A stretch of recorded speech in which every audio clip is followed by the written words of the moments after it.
السلام علیکم ورحمۃ اللہ وبرکاتہ۔ روزانہ فضائل اعمال کی 10 منٹ تعلیم سننے کے لیے ہماری اس چینل کو سبسکرائب کریں اور گھنٹی کا بٹن دبانا بالکل بھی نہ بھولیے۔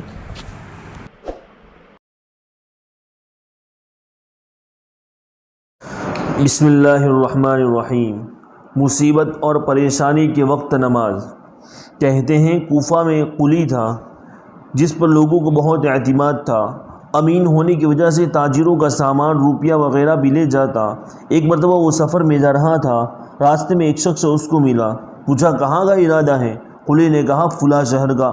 وہ کہنے لگا کہ مجھے بھی جانا ہے، میں پاؤں چل سکتا تو تیرے ساتھ ہی چلتا۔ کیا یہ ممکن ہے کہ 1 دینار کرائے پر مجھے خچر پر سوار کر لیں؟ قلی نے اس کو منظور کر لیا۔ وہ سوار ہو گیا۔ راستے میں ایک دو راہ ملا۔ سوار نے پوچھا کدھر کو چلنا چاہیے؟ قلی نے اشارے عام کا راستہ بتایا۔ سوار نے کہا یہ دوسرا راستہ قریب کا ہے اور جانور کے لیے بھی سہولت کا ہے کہ سبزہ اس پر خوب ہے۔ قلی نے کہا میں نے راستہ دیکھا نہیں۔ سوار نے کہا کہ میں بارہا اس راستے پر چلا ہوں۔ قلی نے کہا اچھی بات ہے، اسی راستے کو چلیں۔ تھوڑی دور چل کر وہ راستہ ایک وحشتناک جنگل پر ختم ہو گیا جہاں بہت سے مردے پڑے تھے۔ وہ شخص سواری سے اترا اور کمر سے خنجر نکال کر قلی کے قتل کرنے کا ارادہ کیا۔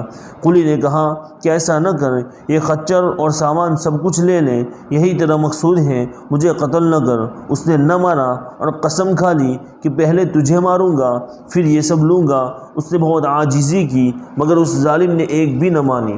قلی نے کہا اچھا مجھے 2 رکعت آخری نماز پڑھنے دے۔ اس نے قبول کیا اور ہنس کر کہا جلدی سے پڑھ لے۔ ان مردوں نے بھی یہی درخواست کی تھی مگر ان کی نماز نے کچھ بھی کام نہ دیا۔ اس قلی نے نماز شروع کر دی۔ الحمد شریف پڑھ کر سورت بھی یاد نہ آئی۔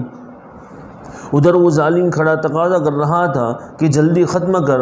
بے اختیار اس کی زبان پر یہ آیت جاری ہوئی امن یجیب المضطر اذا دعاہ۔ یہ پڑھ رہا تھا اور رو رہا تھا کہ ایک سوار نمودار ہوا جس کے سر پر چمکتا ہوا خود یعنی لوہے کی ٹوپی تھی۔ اس نے نیزہ مار کر اس ظالم کو ہلاک کر دیا۔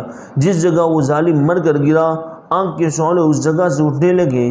یہ نمازی بے اختیار سجدے میں گر گیا، اللہ کا شکر ادا کیا۔ نماز کے بعد اس سوار کی طرف دوڑا، اس سے پوچھا کہ خدا کے واسطے اتنا بتا دو کہ تم کون ہو، کیسے آئے؟ اس نے کہا کہ میں امن یجیب المضطر کا غلام ہوں، اب تم مأمون ہو، جہاں چاہے جاؤ۔ یہ کہہ کر چلا گیا۔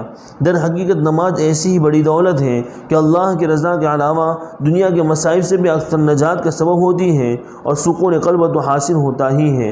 ابن سیرین رحمۃ اللہ علیہ کہتے ہیں کہ اگر مجھے جنت کے جانے میں اور 2 رکعت نماز پڑھنے میں اختیار دے دیا جائے تو میں 2 رکعت ہی کو اختیار کروں گا، اس لیے جنت میں جانا میرے اپنی خوشی کے واسطے ہے اور 2 رکعت نماز میں میرے مالک کی رضا ہے۔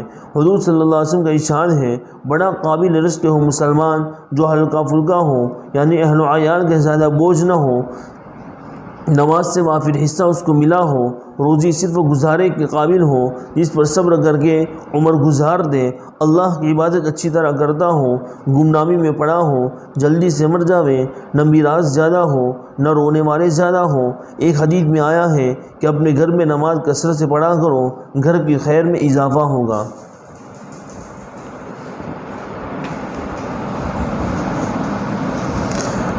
نمازی کے ہر حصے جسم کے گناہوں کے معافی۔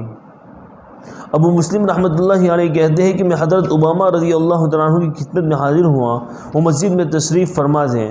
میں نے عرض کیا کہ مجھ سے ایک صاحب نے آپ کی طرف سے حدیث نقل کی ہے کہ آپ نے نبی اکرم صلی اللہ علیہ وسلم سے یہ ارشاد سنا ہے جو شخص اچھی طرح وضو کرے اور پھر فرض نماز پڑھے تو حق تعالیٰ شان ہو اس دن وہ گناہ جو چلنے سے ہوئے ہوں اور وہ گناہ جن کو اس نے ہاتھوں سے کیا ہو اور وہ گناہ جو اس کے کانوں سے صادر ہوئے ہوں اور وہ گناہ جن کو اس نے آنکھوں سے کیا ہو اور وہ گناہ جو اس کے دل میں پیدا ہوئے ہوں سب کو معاف فرما دیتے ہیں۔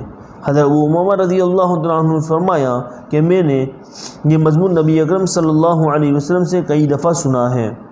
فائدہ، یہ مضمون بھی کئی صحابہ کرام سے نقل کیا گیا ہے، چنانچہ حضرت عثمان، حضرت ابو ہریرہ، حضرت انس، حضرت عبداللہ صنابحی، حضرت عمرو بن عبسہ رضی اللہ تعالیٰ عنہ وغیرہ حضرات سے مختلف الفاظ کے ساتھ متعدد روایات میں ذکر کیا گیا ہے، اور جو حضرات اہل کشف ہوتے ہیں ان کو گناہوں کا ظاہر ہو جانا محسوس بھی ہو جاتا ہے۔ چنانچہ حضرت امام اعظم رحمۃ اللہ علیہ کا قصہ مشہور ہے کہ وضو کا پانی گرتے ہوئے یہ محسوس فرما لیتے تھے کہ کون سا گناہ اس میں دھل رہا ہے۔ حضرت عثمان رضی اللہ تعالیٰ عنہ کی روایت میں نبی اکرم صلی اللہ علیہ وسلم کا یہ ارشاد میں نقل کیا گیا ہے کہ کسی شخص کو اس بات سے مغرور نہیں ہونا چاہیے، اس کا مطلب یہ ہے کہ اس گھمنڈ پر کہ نماز سے گناہ معاف ہو جاتے ہیں، گناہ پر جرأت نہیں کرنا چاہیے، اس لیے کہ ہم لوگوں کی نماز اور عبادات جیسی ہوتی ہیں ان کو اگر حق تعالیٰ شانہ اپنے لطف اور کرم سے قبول فرما لیں تو ان کا لطف و احسان ہے، ورنہ ہماری عبادتوں کی حقیقت ہمیں خوب معلوم ہے۔ اگرچہ نماز کا یہ اثر ضروری ہے کہ اس سے گناہ معاف ہوتے ہیں، مگر ہماری نماز بھی اس سے قابل نہیں، اس کا علم اللہ ہی کو ہے۔ اور دوسری بات یہ بھی اس وجہ سے گناہ کرنا کہ میرا مالک کریم ہے، معاف کرنے والا ہے، انتہائی بے غیرتی ہے۔ اس کی مثال تو ایسی ہوئی کہ کوئی شخص یوں کہے کہ اپنے ان بیٹوں سے جو فلاں کام کرے درگزر کرتا ہوں، تو وہ نالائق بیٹے اس وجہ سے کہ باپ نے درگزر کرنے کو کہہ دیا ہے جان کر اس کی نافرمانیاں کریں۔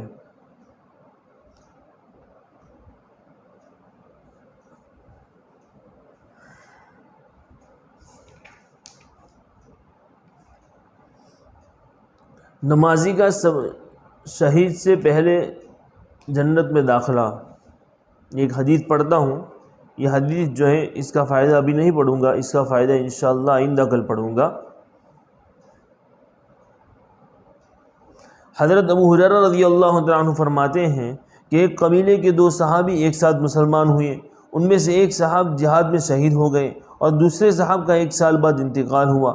میں نے خواب میں دیکھا کہ وہ صاحب جن کا 1 سال بعد انتقال ہوا تھا ان شہید سے بھی پہلے جنت میں داخل ہو گئے، تو مجھے بڑا تعجب ہوا کہ شہید کا درجہ تو بہت اونچا ہے، وہ پہلے جنت میں داخل ہوتے۔ میں نے حضور صلی اللہ علیہ وسلم سے خود عرض کیا یا کسی اور سے عرض کیا تو حضور صلی اللہ علیہ وسلم نے ارشاد فرمایا کہ جن صاحب کا بعد میں انتقال ہوا ان کی نیکیاں نہیں دیکھتے کتنی زیادہ ہو گئی، ایک رمضان مبارک کے پورے روزے بھی ان کے زیادہ ہوئے اور 6000 اور اتنی رکعات نماز کی 1 سال میں ان کی بڑھ گئی۔ اس کا فائدہ جو ہے انشاءاللہ آئندہ کل سبق میں پڑھیں گے، کیونکہ ابھی سبق میں کچھ زیادہ وقت ہو جائے گا، اس کا فائدہ پڑھنے جائیں گے، اس لیے ہم اس کا فائدہ جو ہے انشاءاللہ آئندہ کل کے سبق کے اندر پڑھیں گے۔ والسلام علیکم ورحمۃ اللہ وبرکاتہ۔